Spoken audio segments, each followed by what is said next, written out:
About your life, how you been since ZBC? How did that career progress? Oh yes, from ZBC we also went into public relations with David White at Textiles. Yeah. Had a stint there for about 4 years, then returned on part-time basis with the national broadcaster until 2016, when I went solo, started to do my own productions here. Yeah. So that has been the walk for Oscar. Yeah. As far as the career is concerned. Yeah. You're a family man, at least you're a father, you've got kids now, right? Yes, 2 kids. Aisha, that's the firstborn.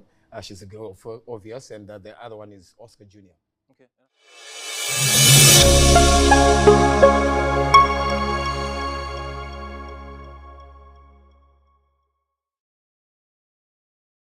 Welcome to the Deep Dive. Good to be here.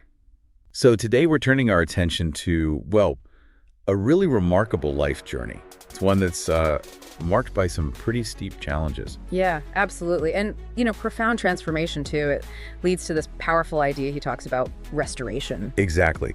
And the material we're digging into for this deep dive, it comes from excerpts of an interview, right? That's right. It's from the YouTube channel Tech Mag TV, specifically their Man to Man segment featuring Oscar Pambuka himself. Okay. So our mission here is to really, unpack the key moments from his story. Try to pull out the lessons, the insights from his journey. I mean, it goes from being this known media figure, then through incarceration, dealing with really tough personal stuff like divorce, addiction, and then eventually finding this path he's calling restoration and advocacy. We want to get to what's most important, what he shared. Okay, sounds good. So maybe we should start by setting the scene a bit. His background, early career, how he describes it. Yeah, where did it all begin for him? Well, he mentions joining the Zimbabwe Broadcasting Corporation, ZBC, way back in January 2000. Started with an attachment in news and current affairs, learning the rope. Right, it's getting started in broadcasting. And then his career took a few twists and turns. He did about 4 years in public relations, David White Textiles, I think it was, before going back to ZBC, but just part-time, until around 2016. And after that, he went solo, doing his own productions. Gotcha. And he touches on his family life during that time, too. He does, yeah. Just briefly mentions being a father of 2 kids, Aisha, who's in grade 7 now, and Oscar Jr. in grade 5. So you get this picture, right? Building a career, family life, but then the interview shifts. He talks about a colorful past, including prison time. Can you walk us through how that happened based on his account? Sure. So he talks about this case. It involved an agreement between a private company and the Zimbabwe Power Company. Okay. And the main issue, according to him, was that this agreement, well, it didn't go through the proper tender process. That was the crux of it. Ah, the procedural aspect. Yeah. And what were the legal consequences? Well, he was found guilty, specifically for not following those tender rules. Sure. And the initial sentence handed down was 6 years. 6 years. Wow, that's significant. Did he actually serve all that time? No, he didn't end up serving the full 6. He says he spent 1 year in prison. 1 year? Yeah, before eventually being acquitted and discharged. That came through, court applications later on. Okay, so a year inside. And it sounds like this whole legal battle, the prison time, it was happening while other really difficult things were going on in his personal life. He mentioned a divorce. Exactly. He was going through a divorce at the same time. And how he handled that is quite telling, I think. How so? Well, being a public figure, he says he kept the divorce completely secret. He was afraid of, being judged. Right, the public scrutiny. Yeah.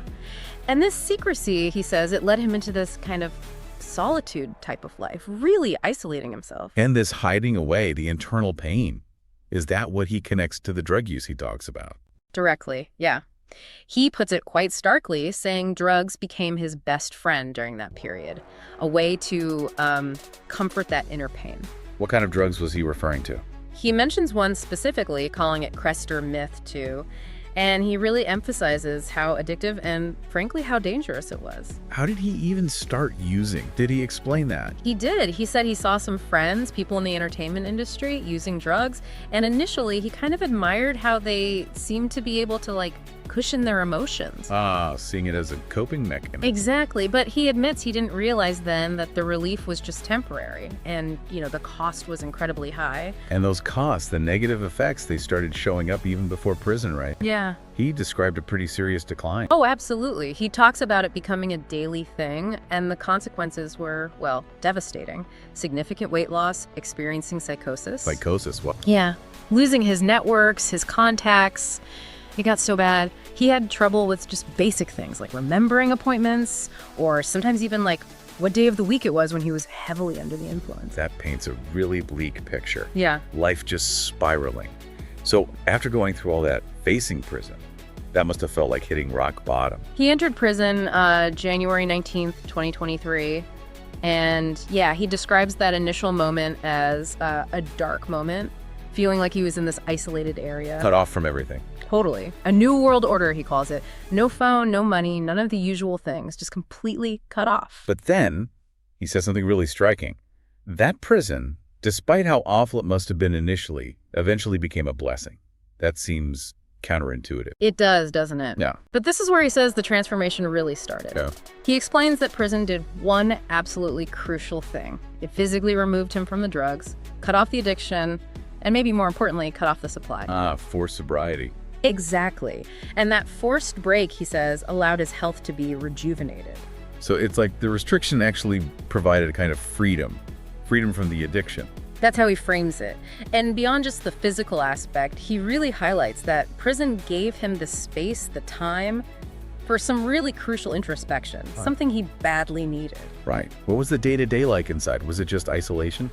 Well, he actually describes finding a real sense of community in there. He was interacting with people from, all walks of life, all 10 provinces of the country represented. So quite a diverse mix. Did seeing other people's situations, their sentences, affect how he saw his own?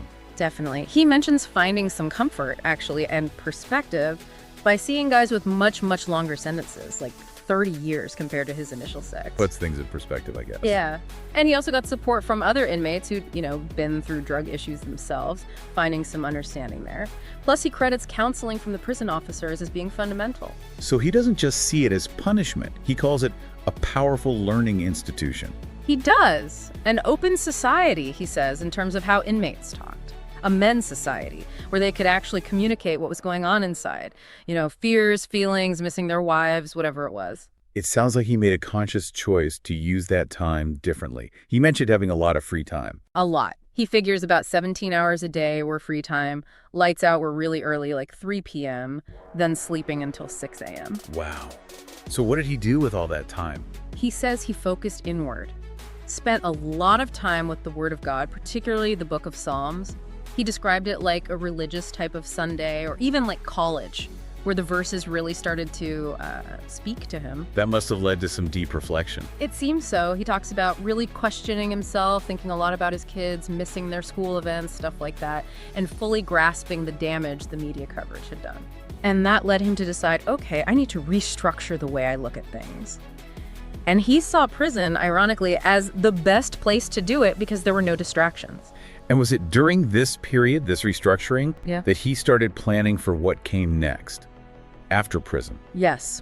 He says that planning for his post-prison life is really where this whole concept of restoration started to form. Interesting. And he also noticed something about the other inmates. He said like 90% of them, even guys with incredibly long sentences, they held on to hope. They planned vividly, acted like they were getting out soon. Really? Even with decades left? Yeah. He saw prison, through their example too, as this powerful ground to reposition yourself. That's quite an insight into hope, Yeah. even in such a place. But, okay, getting out is one thing. Re-entering society, that's a whole different challenge. Oh, huge. He identifies that as the major problem post-release. Finding something to do, transitioning back. He puts it quite starkly, saying, many released individuals tend to die at that stage. Maybe not literally, but their progress just stops because they have nothing. No opportunities. So that immediate period after release is incredibly critical and fragile. Absolutely critical. And he really emphasizes the need to do something about it. Suggests things like skills training inside prison so people are better equipped when they come out. Makes sense. But beyond the practical skills, there's that huge barrier of stigma, isn't there? The label. Definitely. You carry that label, that criminal record. He argues really strongly, though, that society shouldn't just see former prisoners as outcasts. But how should we see them? He suggests seeing them as individuals who've gone through or are going through a major psychological transformation because of what they experienced. Yeah, it's a big shift in perspective. Though he does acknowledge it's not always easy for society. He's realistic, yeah. He knows it's harder for people to embrace someone convicted of, say, violent crimes compared to maybe fraud or, like in his case, not following procedures. The nature of the crime matters to public perception. Okay, so given all these hurdles, the practical ones, the societal stigma, how did he manage his own reintegration? He describes his social media presence now as tremendous.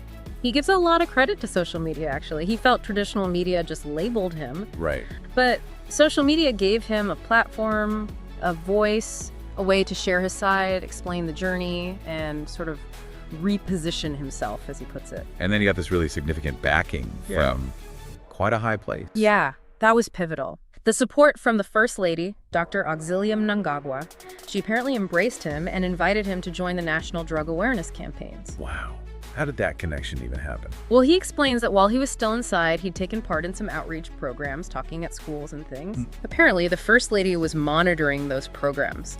So when he was released, she directed him towards the national campaign. That's a massive opportunity and a real endorsement. Yeah. What's the impact of that work been from his perspective?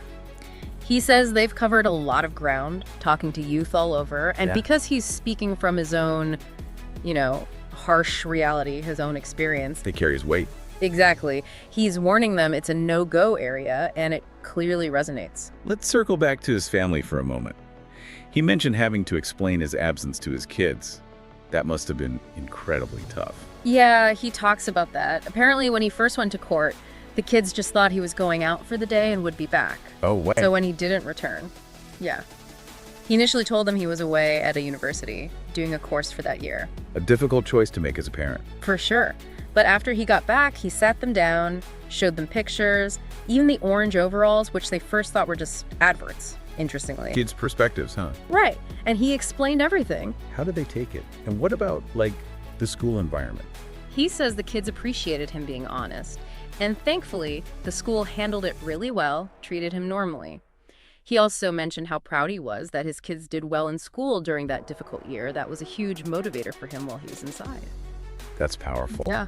So all these different threads, the personal struggles, prison, reintegration, the advocacy, it all seems to come together in this idea he calls restoration. How does he view that now? Is it like his project?